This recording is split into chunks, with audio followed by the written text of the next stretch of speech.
And here we are once again. Thank you for joining me. Today we'd like to welcome you to TED Talks, Ruby Rocks. Today's conversation will be around content versus education. So I'm not here to educate you, and I would just like to put forward some storytelling and some content, and hopefully we can have some aha moments together and share with us our growth and on a platform that I can reach you. My life has changed pretty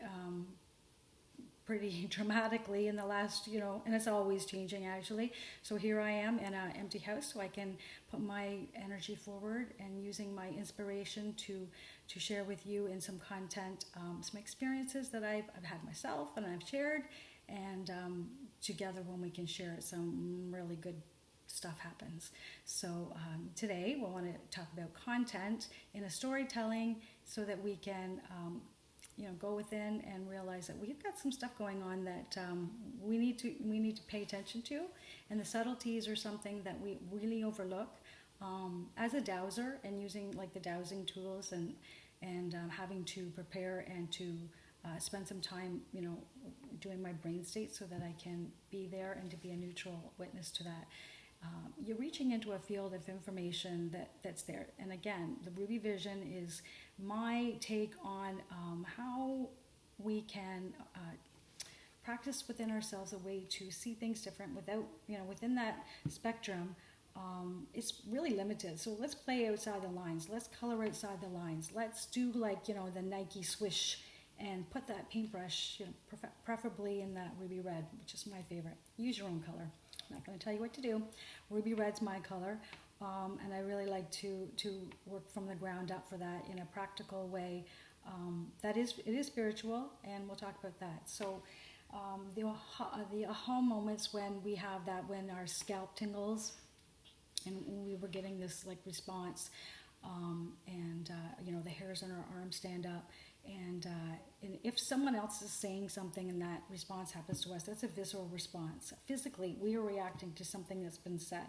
When we say it ourselves, and it comes out, and our body is actually responding. Those hairs are reaching out past the physical self into the etheric body. When I talk about that, spiritual body, is where, the edges of our body have an aura field. And within that, the hairs have a mechanism and the technology to stand up and to respond to the information that's coming towards us. Our soul, our angels, whomever is celebrating when we finally get our higher self. Our higher self is celebrating when we finally get, the connection of some of these dots. And some of the dots are really small. But when we can witness with someone and we're sitting in session and somebody says something, and to bring it out from their own mind and their own thoughts in a way that they can share it with somebody else, is a way that, that really makes it aha. So communication with themselves is more difficult because we don't always talk to ourselves in a way that we can like bring out ideas. So when two or more can sit together and we can talk about things, that's when some really cool energetic responses can happen.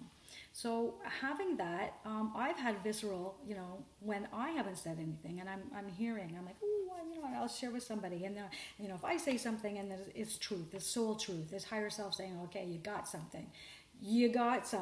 So let's make a plan, let's make an intent, let's make it work. The vitality within our bodies are risen in there. We really feel like we've got some juices flowing. And when we're together and we can, share with that. And I always like to try to recap it. And sometimes the conversation flies off into the next moment. I'm like, wait a minute, let's go back there. What do you intend to do about that? Like, what is it? What's your action plan? What's your intent? How do you feel about that statement? Does it, does it fit in with your next statement? Can you make a story out of that right now?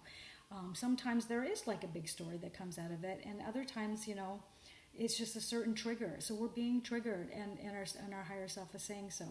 So this whole conversation of woo-woo brings me back again as to one of the reasons why hairdressing during the COVID wasn't a thing. My husband, his office was right on the other side of this little tiny wall, and he's working with multi-million-dollar shipping companies, and he is the liaison between the shipping companies. He was, because he's retired. He was between the shipping company and his employer. And so he was the liaison to make sure, like, what do you want? What do you need? What can I do for you? What can my work do for you? And he couldn't like just hear me on the other side of the wall, like going, oh, we have goosebumps. Oh my God, you got goosebumps. Oh my God, what are we going to do about it? Like, that was just not a thing. And so one of the reasons why that couldn't happen is because his office was there, and sorry, those multi-million-dollar clients probably wouldn't respect my woo-woo conversation. But having said that, science is stepping up. Maybe not in the field of shipping, because remember, the shipping company is like from Jesus' time, when they're freaking throwing the rope over to moor in, they're really, really, really old boys clubs, and they really haven't changed much over the years. So science is, so we can be thankful for that. So science is now showing us, and Bruce Lipton has really, really shared that story very well. So he's telling us about these cells inside our body that also have a visceral response to certain things.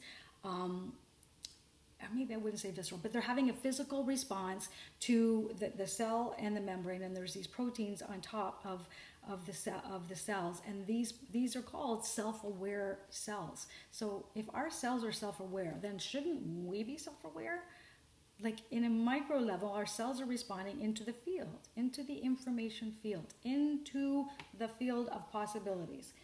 This is deep. I really want to go into something very controversy. So this is a storytelling. This is not doctors, and I'm not going to, say don't go to the doctor or whatever, but I entertain the thought that says, if our cell has an intelligence of these proteins to reach into a field of invisible energy, then there's something to it. So if we have a negative thought that is something like this, like it's in our DNA. Our mother and our father have a certain ailment, and they passed away, and oh my gosh, it's going to be mine. I have seen this for so much. I've heard people say it. I have tried to articulate. Please don't use those words. Don't hold yourself to your story. Don't try to now pick up your mother's, whatever illness she has. Please just don't. And why I'm saying this is because the information that we get in us will change the blood. The blood will actually change the gene cells. So just because we have genes with certain traits of certain things like, cancer, fibromyalgia, whatever, doesn't mean that they have to be active. So our blood has the capability and the technology to reach information from the ethers, from the cells, and if we separate blood, we'll find out that there's a certain amount of plasma and there's a certain amount of the blood cells. So the plasma is all this high vibration. We have plasma out there. We can't see the plasma. We can see plasma in the blood. So that tells me that there's proof of this and that we are our environment. So if our blood chemistry changes because of our thoughts, and if we're doomed. You're just going to prove it to yourself. If we can say, hey, just because my loved one has a certain ailment doesn't mean that I have to wear it. So I can change my thoughts, which change my blood chemistry, which changes the cells, and we don't have to activate those. So that's called Epigen Genetics. So our thoughts will override a certain program, a certain blueprint. So I invite us to go back to my video that I did a long time ago, the next level blueprint. Now that I know this information, I really want to go back and revisit that whole meditation that I really actually just got as a download. My mind is wide open. Somehow there's a field of information dropping through me. So the next blueprint, next level blueprint, is a way that we can shed all those ideas so that we can have better thoughts and be a little more coherent with what is possible and not always like a low vibration. Remember, fear is an illness. So let's have fun. Let's paint the world whatever color you want, whatever color. All the colors. Mix them together outside the lines. I live in color. No more black and white. And the people that live in black and white are actually really in their own little prison. So let's be an example of what things can be for them. So realize that you're playing a role in this too, big or small. I'm here for you to help you. I would love to share, your experiences too. I know we all get wrapped around, and I use the toilet bowl thing. We all get in the toilet bowl once in a while. I'm referring to the toilet a lot lately. Sorry, I need to stop that. But good analogy, right? So we need each other to scoop us out, like the little goldfish. Scoop us out, clean the tank. Let's do better than that. So please, if I've rocked your world today, go look up, epigenetics. Go look up the cells with the proteins and all that kind of stuff. Do your own little search, and don't just pick the first Google search either. Go deep. Go really, really, really deep in the search engine, and you can find some really great information.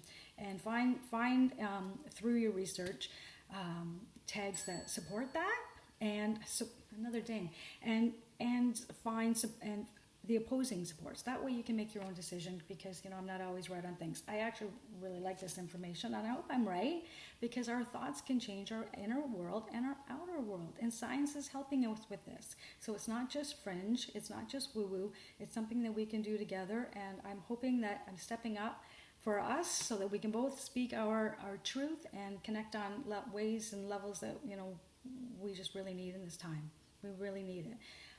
We need it, and our next generations need it. 7 generations from now, I hope that I can plant some ideas that will help the world. So please subscribe, please share, please participate, and I hope to see you really soon. Drop me a line. Take care. Reach out. You have my text, you have my email. Reach out. I'm here for you. Thank you. Bye.